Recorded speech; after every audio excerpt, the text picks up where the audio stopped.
messieurs, bonsoir. Nous avons comme invité ce soir sur ce plateau le professeur Franklin Nyamsi, qui n'est plus à présenter et qui est de passage à Niamey, où il a pris part à la manifestation culturelle et artistique à la Adunsong Asa Labou Baksinei, organisée du 26 juillet au 3 août dernier. Avec notre frère et ami professeur Franklin, nous allons parler du choix assumé des 3 pays de l'AES pour défendre vaille que vaille la souveraineté totale de leur pays.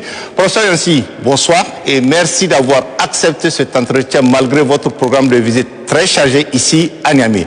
Première question, professeur, comment il faut vous présenter aujourd'hui puisque vous foulez régulièrement le sol nigérien et des autres pays de l'AES? Un Sahélien, un ami du Sahel, un ami du Niger, comment vous présentez-vous? Un Africain.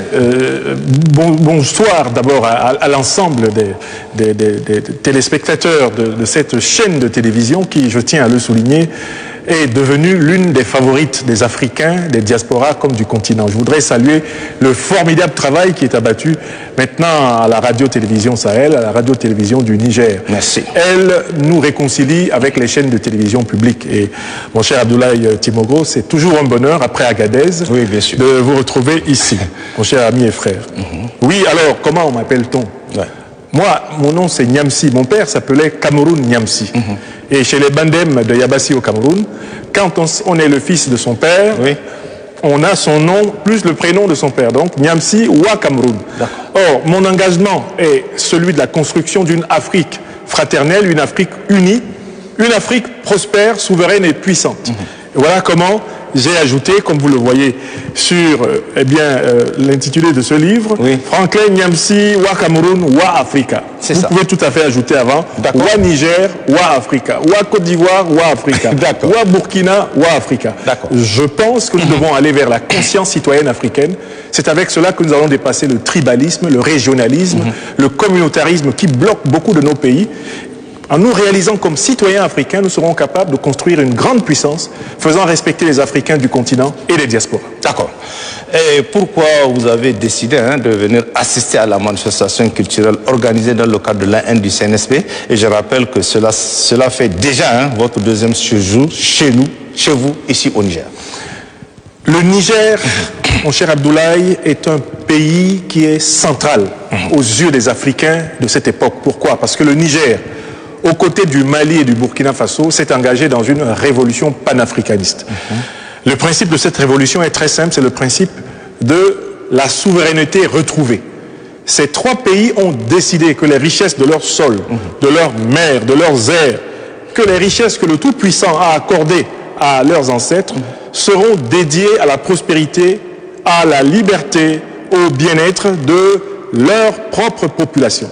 Cette décision prise par les présidents Assimi Goïta au Mali avec ses compagnons, Ibrahim Traoré au Burkina Faso avec ses compagnons, et Abdourahmane Tiani et ses compagnons du CNSP au Niger, a épousé le cœur des Africaines et des Africains qui partout et depuis très longtemps se battaient pour l'émergence d'une Afrique souveraine, des décombres des pseudo-indépendances qu'on nous a accordées dans les années 60 sur ce continent. Donc le Niger est la prunelle des yeux des Africains parce que le Niger est le laboratoire, comme le Burkina Faso et le Mali, de l'émancipation africaine du XXIe siècle. Or, qui dit émancipation dit également culture. Car pour s'émanciper, il faut sortir de la dictée et du dictat culturel du dominant. Par conséquent, la promotion de la culture, pour laquelle je voudrais saluer le formidable travail abattu par le colonel-major Amadou Abdourahmane Djibo, ministre de la Jeunesse, des Sports et de la Culture. La culture est un élément révolutionnaire essentiel, car il s'agit de la réappropriation de nos âmes et de nos esprits, des mains ensorcelées et ensorcelantes de la domination néocolonialiste et impérialiste. Il faut réactiver la valorisation de nos sols, de nos terroirs, la valorisation de ce qu'il y a de positif dans notre passé pour pouvoir affronter courageusement l'avenir. Par exemple, le dictat de la propagande démocratique, le dictat de la propagande droit de l'homiste, le dictat de la propagande, je ne sais pas, des programmes d'ajustement structurel et des conditionnalités qui sont imposées aux États africains par les puissances occidentales, il n'aurait pas été possible s'il n'y avait pas eu effondrement de notre propre référentiel culturel. Le Niger en valorisant sa culture. J'ai découvert à Agadez, avec vous, il y a maintenant quelques mois, grande tradition de la lutte traditionnelle nigérienne. Oui, tout à fait. Avec les différentes formes de musique, avec les différents arts qui prospèrent au Niger. Niger, pays de vie ancienne. Parce qu'on oublie souvent qu'au Niger, on trouve quelques-uns des vestiges paléontologiques et anthropologiques les plus anciens qu'il y a au monde. En revalorisant cette culture, le Niger participe à la thérapie des Africains. Et voilà pourquoi je me suis d'ailleurs penché comme écrivain pour produire mon premier livre sur le Niger à cette occasion. Donc la culture, c'est vraiment là qu'on va chercher l'inspiration pour lutter. Et nos raisons de vivre résident dans notre culture. D'accord.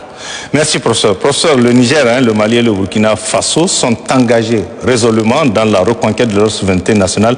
Quel est, selon vous, le prix à payer pour ce choix très assumé des trois pays? Il n'y a pas de prix à payer, car la souveraineté n'a pas de prix. D'accord.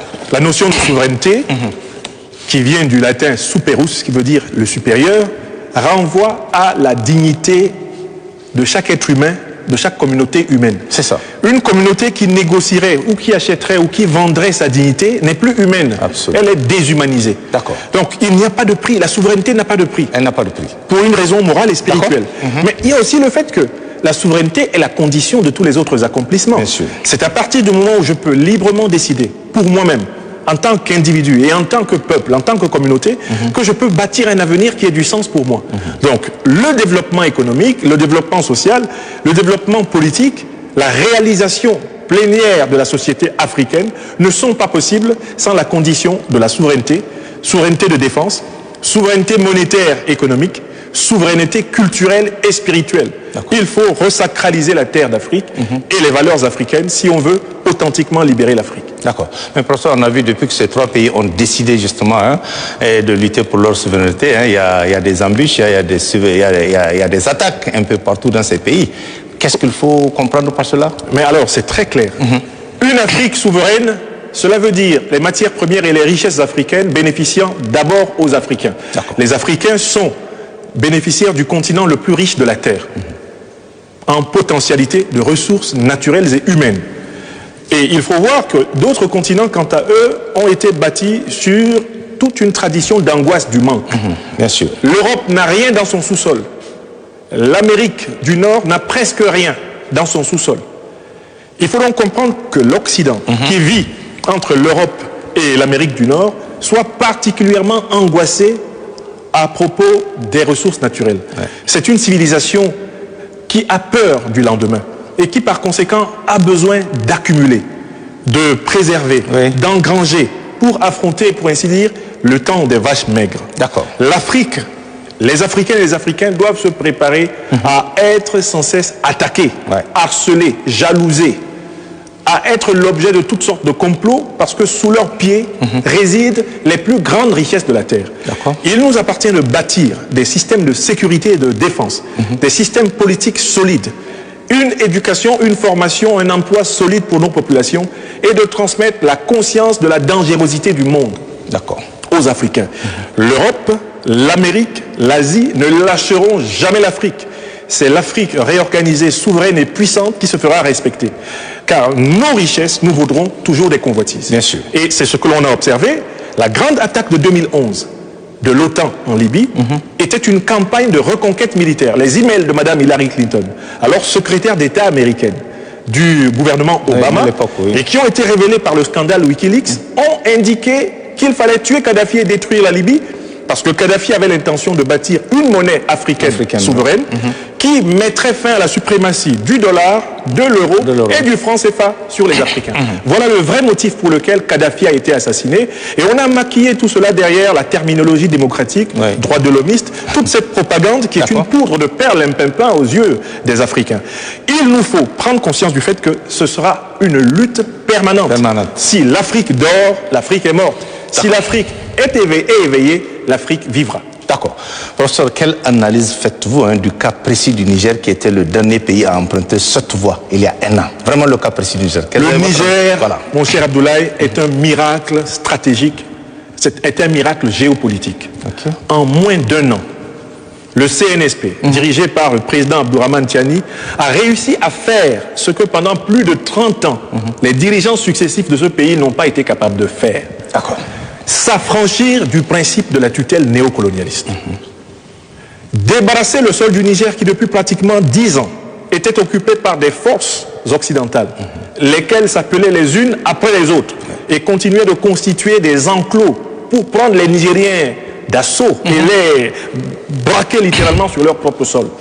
J'espère que vous avez observé qu'il y a une structure intime entre les multinationales et les camps militaires des puissances impérialistes. Les camps militaires sont souvent installés près des entreprises qui permettent d'extraire les richesses de ce sol. En moins d'un an, le Niger a réussi, sous le président Tiani, à obtenir le retrait des troupes françaises, le retrait des troupes américaines, le retrait des troupes européennes. Et pendant cette année a été administrée la preuve que l'État nigérien peut vivre sans dépendre de ce qu'on a appelé l'humanitarisme, la pitié, la compassion, l'aide internationale. Car c'est sur fonds propres, sur budget sécurisé, que le président Tiani et ses compagnons font fonctionner le Niger, allant même jusqu'à payer la dette interne. La dette intérieure de la plupart des pays d'Afrique francophone est le parent pauvre des budgets. Ici, dans cette période particulièrement difficile, on est allé jusqu'à pouvoir régler les bourses des scolaires et des universitaires. J'ai discuté avec les principaux leaders syndicaux cette semaine. Donc, ce qu'il faut bien voir, c'est que la particularité de ce régime politique, c'est qu'il a été capable, en un temps record, les autres régimes l'ont fait en 3 ans. Bien sûr. Regardez au Mali, ça s'est passé en 3 ans. En 3 ans. Ça a commencé en 2020 et ça s'est accéléré seulement à partir de 2021, quand le colonel Assimi Goïta a pris le pouvoir au Mali. Avant, sous le colonel Bandao, on voyait très bien la transition malienne qui ronronnait. Regardez au Burkina Faso. Quand le lieutenant-colonel Paul-Henri Sandaogo Damiba a pris le pouvoir, mais le Burkina Faso ronronnait également. Il a fallu la rectification par le capitaine Ibrahim Traoré. Ici, il n'y a pas eu besoin de rectification, car le rectificateur était le premier acteur de la situation. Le président Tiani et ses compagnons ont repris en main le destin du Niger en un temps record. Je ne connais pas de situation politique en Afrique, et qui, Dieu seul sait que j'écume les situations politiques africaines, où on ait posé autant d'actes révolutionnaires en moins d'un an. En moins d'un an. D'accord. Et professeur, quel sera à présent votre message en direction de vos frères nigériens dans cette lutte pour l'affirmation de notre souveraineté nationale? Quel sera votre message en direction de vos frères nigériens Mais je leur dis, qui vous suivent régulièrement sur les réseaux sociaux, Je leur dis aux Nigérois et aux Nigériennes, comme on les appelle affectueusement, attention, l'ennemi va tenter systématiquement d'utiliser ces vieilles ficelles. Il va tenter d'utiliser les différences religieuses, le communautarisme religieux. Refusons de détester, de nous détester parce que nous ne sommes pas de la même religion. L'ennemi va tenter d'utiliser les différences ethniques, le tribalisme. Refusons de nous détester, refusons de rivaliser, de nous nuire mutuellement parce que nous ne sommes pas de la même tribu, de la même ethnie ou du même clan. Il va tenter d'utiliser le régionalisme. Refusons de nous diviser, de nous opposer parce que nous ne serions pas de la même région. L'ennemi va tenter d'utiliser le corporatisme. Il va tenter d'agiter le corps social dans le but de fragiliser la révolution nigérienne et finalement d'empêcher que le bien commun qui est en jeu et que ce régime s'efforce de réaliser, se réalise. Une fois qu'on est prudent là-dessus, il faudrait peut-être qu'on apprenne à se regarder tous ensemble comme des Africains. La posture de transcendance qui est nécessaire pour affronter l'avenir dans ce continent, c'est la citoyenneté africaine. Souvenez-vous bien que les frontières que nous avons actuellement, entre le Cameroun, le Niger, le Nigeria, le Burkina Faso, le Mali, elles ont été tracées par des puissances coloniales. Donc la véritable conscience citoyenne dont nous avons besoin partout en Afrique, c'est la conscience africaine. Si nous percevons tous d'abord comme des Africains, déjà cela nous aidera à ne pas nous exclure parce que nous sommes Haoussa, nous sommes Germains, nous sommes Peul, nous sommes Touareg. Et au-delà de chacune des frontières de nos pays, nous serons capables d'entrer en synergie avec les forces positives, mais des autres nations qui nous environnent. Donc, l'espoir est sauf si la division ne passe pas. Ne laissons pas passer la division. D'accord, professeur. Merci pour ces précisions et ces explications. Merci. Et pour terminer cet entretien, un mot sur le livre que vous venez d'éditer sur la marche de la transition du Niger conduite par le président du Conseil national pour la sauvegarde de la patrie, chef de l'État, le général de brigade Abdourahmane Tiani. J'ai pensé que pour entrer en matière dans les questions politiques nigériennes, je devrais m'imposer un devoir, un petit devoir intellectuel, celui de dire comment je comprends l'action politique qui a été menée ici. Et dans ce livre d'environ 100 pages, j'ai essayé de montrer que je comprends cette action en 4 axes. Le premier axe, on peut voir le livre? Absolument. Le premier axe, c'est une rupture de la doctrine géopolitique et géostratégique qui avait été imposée par le néocolonialisme français, par l'impérialisme occidental à la plupart des pays africains. Cette doctrine disait que l'Afrique est attaquée par des djihadistes et que c'est une guerre religieuse qui est menée contre nous. Les autorités nigériennes, comme celles du Burkina Faso et du Mali, ont dit non. Nous ne sommes pas attaqués par des djihadistes. Nous sommes attaqués par des terroristes qui sont financés et armés par les puissances impérialistes et néocolonialistes. Ça, c'est le premier élément fondamental où la politique a rejoint la vérité scientifique. Deuxième élément important, la question de la souveraineté économique. Les 3 États de la Confédération de l'Alliance des États du Sahel brillent par le fait de vouloir utiliser rationnellement les ressources de l'État pour satisfaire les besoins de leur population. Ce ne sont pas des États mendiants, ce ne sont pas des gouvernements mendiants, mais qui exigent un partenariat respectueux de leur souveraineté dans tous les domaines. Troisième élément extrêmement important, la revalorisation de la civilisation négro-africaine. Ce qui est important dans la révolution que nous avons au Niger, c'est que désormais, l'Abou Sanino Zinchan Kassane. C'est-à-dire que c'est dans les valeurs de civilisation les plus profondes du pays lui-même qu'on doit puiser les sources d'inspiration pour construire les institutions. Cela veut dire que le Niger est à l'avant-garde des pays africains qui vont se libérer du chantage démocratique, du chantage droit de l'homiste, et qui vont enraciner les institutions africaines dans l'expérience politique africaine elle-même. Terre de sultanat, terre d'empire, terre de royaume, le Niger a une tradition politique profonde. Et il n'a pas besoin de se greffer systématiquement à l'histoire républicaine de la France ou des pays occidentaux pour concevoir les formes d'architecture politique qui lui conviennent. Et le quatrième et dernier axe, c'est la formidable ouverture au monde, l'élan panafricaniste qu'incarne l'action du gouvernement actuel au Niger, au Burkina Faso comme au Mali.